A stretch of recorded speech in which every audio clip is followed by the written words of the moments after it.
Weh, dah sampai. Yang ni roti canai Padang Jawa.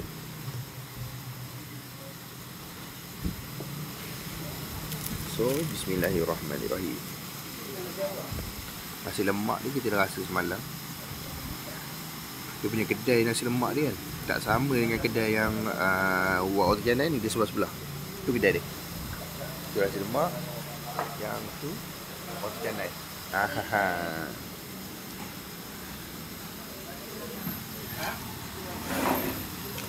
Lembut.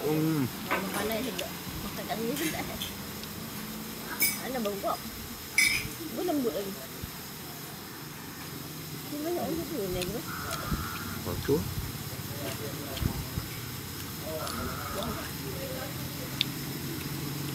Ini sedap. Siapa yang duduk kat Shah Alam Section 17 mesti tahu kedai ni. Gak juga hotel dah.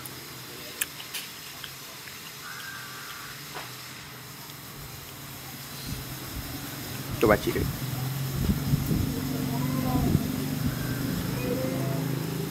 Sedap weh.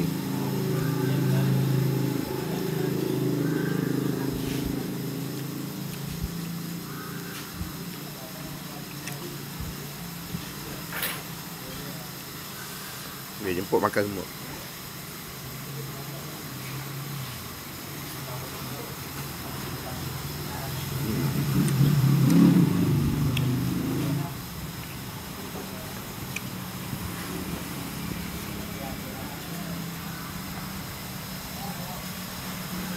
Tu pakcik dia.